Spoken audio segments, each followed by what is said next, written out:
Hey, welcome back to my channel. It's Emma, and today I have a haul of books.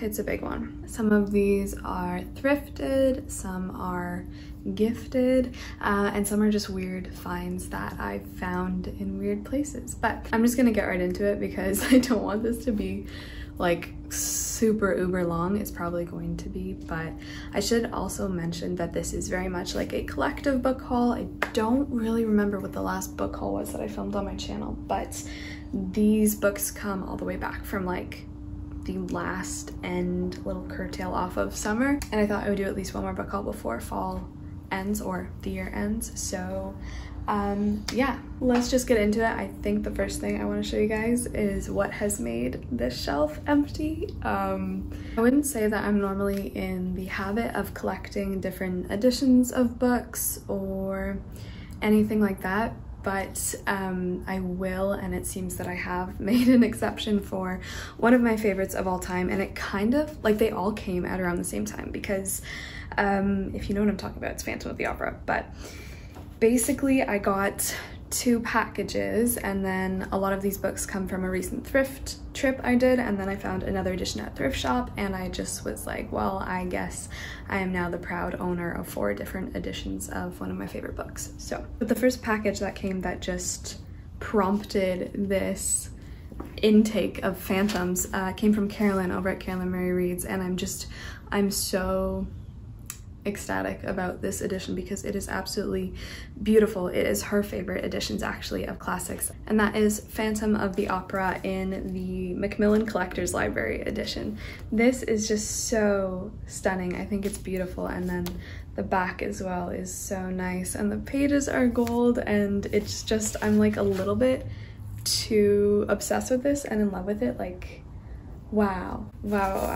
It's so nice, and it has such a nice like design on the cover, and I'm so happy I own this. So that is the first copy of Phantom that kind of came my way, and I'm just so in love with it. But very shortly after that, another package came, and this one's kind of funny because I thought I had ordered a French edition of this book. This one's from Thrift Books, and it's not. I don't know if I just saw the cover and like the cover was in French, so I assumed it was in French, or I forgot to read the fine print. But regardless, I did get another copy of Phantom of the Opera, except this time it is in Korean.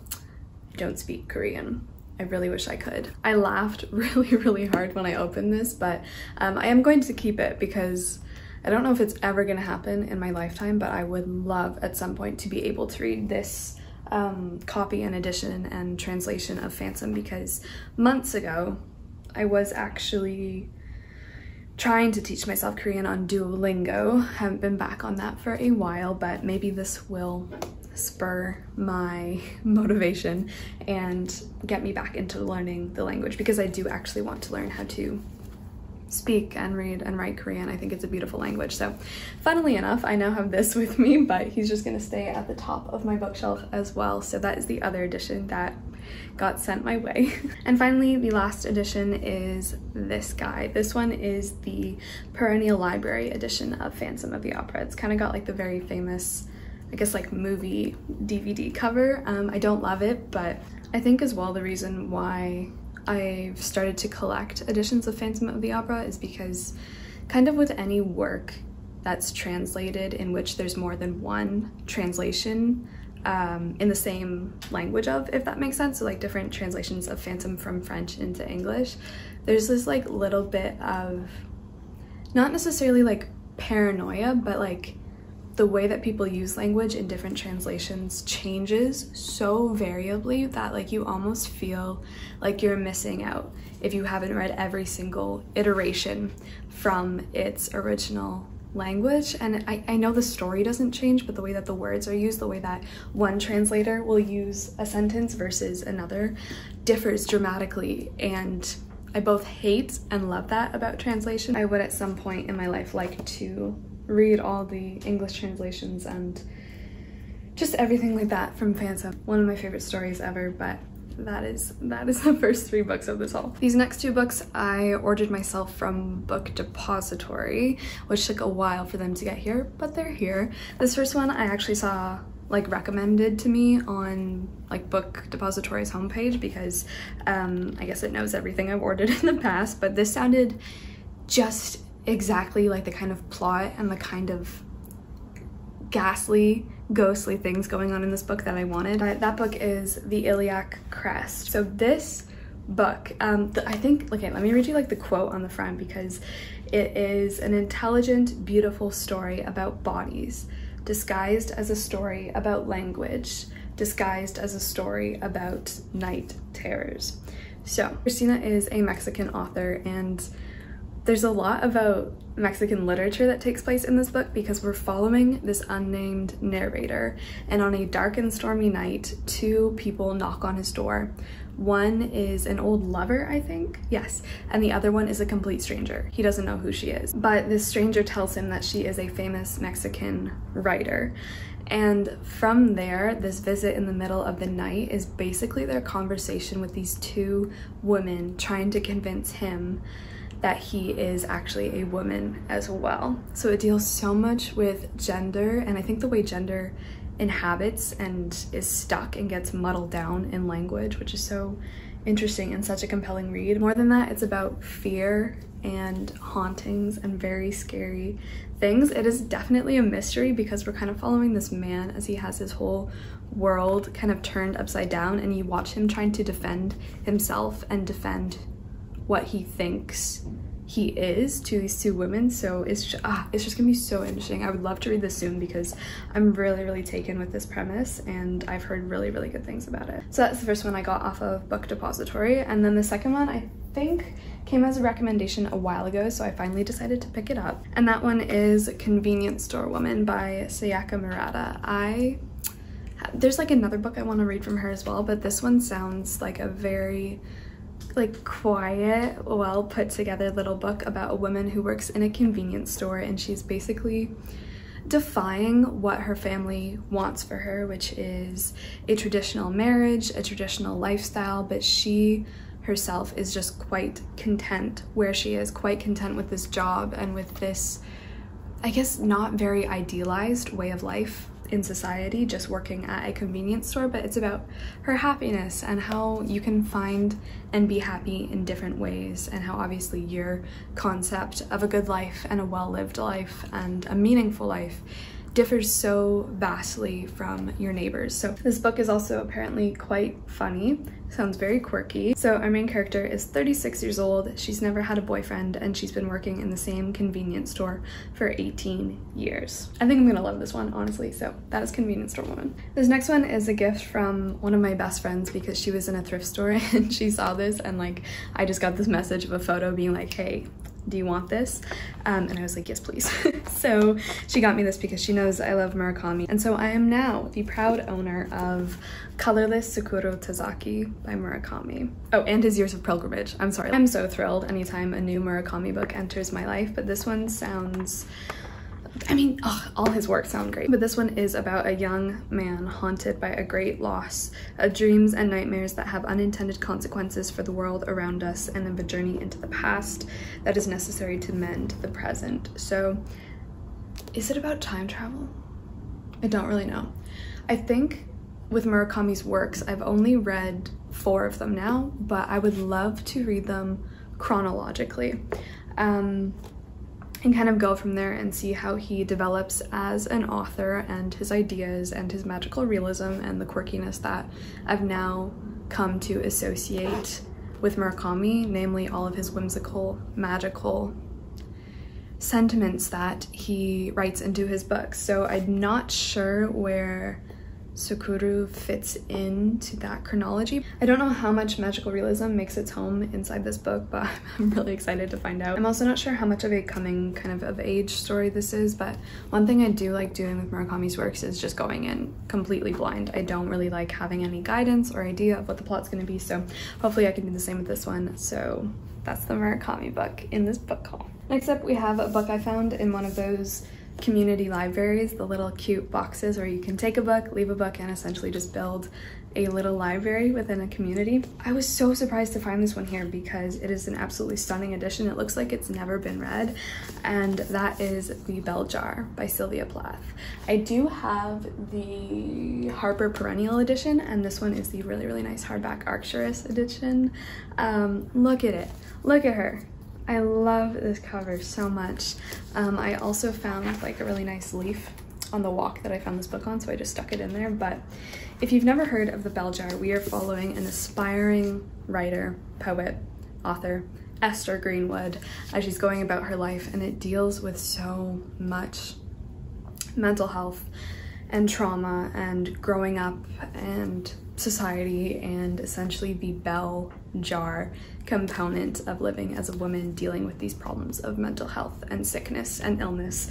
I read it for the first time in high school. I haven't read it since then. I'm definitely due for a reread, so I thought reading it from this edition would be perfect, but that's The Bell Jar. These next 3 books also come from a thrift books order, and the first is a book of poetry from a poet I've been meaning to get a book from for a long time. I used to have like a Tumblr page where so much of his poetry was present on it, but that is Selected Poems by Pablo Neruda. Yeah, I'm so happy about this. This is a bilingual edition, and it's just, it's so beautiful. It's so nice. His, if you've never heard of Neruda, he writes so beautifully. Oh my gosh, I was reading through just like a couple pages in here, and like the words and the way that he deals with words is just so good. I would really highly recommend his poetry if you've never gotten into it. I think it's amazing. I think it's a good place to start as well with, like, I don't know, poetry in general perhaps, but it's really magical and lyrical and just like good for the soul. Do you know what I mean? And every time I read something from him or I see a quote pop up from his poetry, I get so happy. So I finally got Selected Poems. I guess I'm gonna start here because this is the only one of his I own right now, but yeah. Next up, I got a book of Chinese philosophy, and that one is Tao Te Ching by Lao Tzu. So this is a book containing so much about Taoism, and it is just to read the back, it is the time-honored teachings of Taoism and brings a message of living simply, finding contentment with a minimum of comfort, and prizing culture above all else. This is a translation of 81 poems constituting an Eastern classic. So not only is it philosophy and mysticism and kind of all of this stuff, but it's in poetry, and it's really nice, like the way that it's laid down, the words that are used to convey this message, and such a widespread philosophy now, putting into verse and so much beauty the way in which messages and philosophy and religion and anything like that is conveyed. I think is just, it makes such a difference and makes it's such a literary experience as well reading something like this. I'm super interested in this book for a number of reasons, so I finally picked it up. This is the Signet Classic edition, so that is Tao Te Ching. This next book I've been thinking about since I read Beowulf almost a year ago now, and I finally have it in my hands because I wrote an essay on this creature, and I just love it's just obviously like one of English literature's first monsters, but I'm just so was so taken with him and wanted more screen time where he was on the screen. Anyway, that book is Grendel by John Gardner. So this is all about Grendel, who, if you don't know, in Beowulf is the monster. He is so, we're not really sure how he's described, and I always love this kind of ambiguity in describing monsters. So for example, like trying to picture Mary Shelley's like Frankenstein's monster, trying to picture Grendel, even right now trying to picture the Phantom of the Opera's face. I love this like unableness to grasp visibly what horror looks like and what these monsters who take on the component of horror in these stories look like. I think that's fascinating. Anyway, so John Gardner wrote Grendel, a whole story, which I'm so interested in, and I opened it up and was so pleased to find like these really sick illustrations. Absolutely beautiful. I'm very interested to see what becomes of Grendel and how John Gardner portrays and deals with Grendel in Grendel. I have no idea, for timeline's sake, like what's gonna go on in here, if Beowulf is in here. I love little spin-offs and retellings of classic literature when like Madeline Miller gives Circe a whole book, or The Dark Descent of Elizabeth Frankenstein. Elizabeth gets this whole book and Grendel gets this whole book. Stories are like so contagious, and then people, like, it's not enough for them, and then I love it when authors take it upon themselves to kind of expand on this existing story and canon and do what they want with it, because like all stories are like that essentially, I guess, if people are expanding on something in their own imaginations or something real that happened in real life. But then when people do it on something already expanded like that, this isn't making any sense. I'm just saying I love literature and I love stories, and this looks amazing. So this next book I didn't know existed until, this is a thrift store find, and I saw it and I was like, ooh, that looks interesting. And that book is The Monsters of Templeton by Lauren Groff. It sounded like mildly dark academia-ish to me, because we're following this girl named Willie, and she's just got done having a disastrous affair with her archaeology professor. And I think she goes back to her hometown, yes, in New York. She's kind of trying to hide from this scandal and this disaster and all of her kind of shame and feelings about what just happened at university. But then things get kind of weird, because as soon as she gets back into town, this prehistoric monster in the lake surfaces and weird things start happening like that, which sounds so cool. And I love that idea so much of like weird lake monsters as well. There's also so much about archaeology in here, because there's a lot of family secrets and family drama, as well as this literal archaeological strange thing that's going on with this lake monster. So she, being an archaeology student, is trying to solve and dig up and like put these events in order, both in terms of these family secrets that have just been revealed to her, deal with her trauma over what has just happened, and solve this weird mystery of the lake monster. So it sounds really, really interesting. I hope it's a good one. It sounds very dark, very spooky. I love like small town, strange monster happenings. So that is The Monsters of Templeton. This next book was a really lovely gift from Ashley over at A Frolic Through Fiction. Thank you so much. This book has been recommended to me so many times, and now I have it in my hands. I read Kazuo Ishiguro's When We Were Orphans back in few months ago, and then everyone was like, oh my gosh, you have to read The Remains of the Day. So this was the winner of the Nobel Prize in Literature. I don't know what year. So as far as I know, this follows a man. It's 1956, and he voyages back into the English countryside to revisit Darlington Hall, I think, where he was butler for a number of years to Lord Darlington. When he gets there, he meets one of the other people he worked with there. And I don't know if they have a relationship or if they have all these memories from the past, but knowing Ishiguro, this is just gonna be filled with memory and like the past and dealing with time and your thoughts, and like just even the title, like The Remains of the Day, it's gonna be so good. When We Were Orphans like blew my mind, and I'm so interested in reading literally everything else from him. So this is the one that I now have, and I'm so excited about it. I absolutely loved his prose in When We Were Orphans, so I'm quite excited for the general writing as well, but that is The Remains of the Day, so yeah. This one I've been meaning to read for a really long time, and it is Kafka's Metamorphosis. This is the edition that comes with a few other stories of his, so I'm so excited, because the Metamorphosis is just like, I don't know why I haven't read it yet. I'm kind of like obsessed with the idea of it and everything that goes down. It's about a man who transforms into a giant insect. So it sounds like it's gonna be a good time, but just thought I would briefly mention that one as well. So yeah. The next thrift books pick is Throne of Glass by Sarah J Maas. That rhymed. I was thinking of kind of reading this and then making like kind of a whole themed video or vlog about it, because the only Sarah J Maas I've read is A Court of Thorns and Roses, which was very like an underwhelming experience for me, but this is just so famous, especially this series, and I've never read it at all. I thought it'd be interesting to read it and kind of see what all the hype is about. I don't really know what it's about, except for the fact that, okay, I hear everyone talking about it all the time, and like what I've got in my mind about it is that we're following this girl, and is she an assassin? She looks like an assassin. I think she has to like fight a whole bunch of people to be the monarch's newest assassin.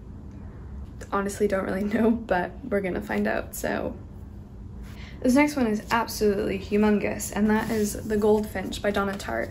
I also found this at the thrift store. I was really, really happy about it. Can we just look at her? She's just stylish. Okay, so The Goldfinch. I read The Secret History 2 years ago, a year and a half ago. I would love to reread it again because my reading tastes have changed so drastically since then, but I thought in the meantime I would pick up The Goldfinch because this is a story of a young man who I think gets obsessed with this painting of a goldfish. Yeah. His mother dies in an accident, and then he's taken in by the family of a wealthy friend. The synopsis says that the painting of the goldfinch draws him into a criminal underworld, which I'm very excited to see how that would happen, but it's just I think it's gonna be so good. So then we kind of follow him as he grows up, and then as an adult, I think he works at an antique store, but then he also moves kind of as an in-between to this world of criminals and shadiness. I'm really glad I found it at the thrift store because it was like $2. 2 toonies. This next one is also a really big classic, and that is David Copperfield by Charles Dickens. Since reading Great Expectations, which is still the only Dickens I've read, I really want to read all of his works so badly. So I picked up David Copperfield, and this is loosely the story of a young man who's trying to be a writer. He wants to be an aspiring writer. I believe Charles Dickens calls this his favorite child or something like that. Yeah, it is of course loosely autobiographical because David Copperfield, Charles Dickens, we can switch initials here, but it just follows him throughout his life and his struggles with trying to attain this career and be successful and financially stable, and of course London life, I think. And of course we will have a very quirky and interesting cast of characters, which is such a staple of Dickens. I love his world. I love his worlds that he builds because they're quite like similar to our own into history, but they're so fantastical as well. So really excited to get into that one. And that is David Copperfield. Next I have 2 Shakespeare plays. This first one is from Carolyn, and that is Julius Caesar, also in the stunning Macmillan edition. Look at the back as well. Wow. I really wanted to read Caesar after hearing so much about it and it being such a plot point and a driving force in the Dark Academia If We Were Villains by M.L. Rio. So I was just so interested, and beyond that because I'm obsessed with classical studies and the Romans, and so far Antony and Cleopatra has been one of my favorite Shakespeare's. Quite excited to see what Shakespeare does with language and dictators and assassinations and conspiracies and the Roman Republic in here. So Twelfth Night I found at the thrift store. This is going to be a reread for me, but I haven't read Twelfth Night since I was forced to read it in my first year of high school. This is what we read, Twelfth Night in English class, but I really don't remember very much from this comedy at all. I just remember having to sit through She's the Man in class. That's the only memory I have. So definitely due for a reread, but that's the other Shakespeare in here. All right, the last 2 books. The first one is The Old Curiosity Shop by Dickens. These 2 round out the last of my thrifted book haul, but The Old Curiosity Shop I found again in the Arcturus editions. I don't love the print of these, but that's okay.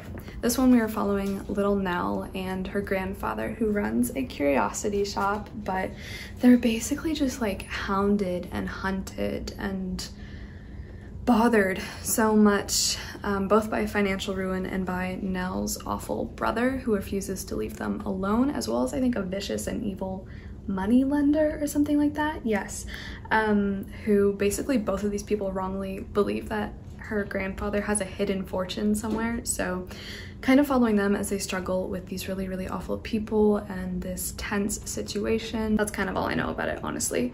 I hadn't really heard much about the Old Curiosity Shop previously, so very interested. And finally, the last book I'm really excited about, it is Classic Tales of Horror by Edgar Allan Poe.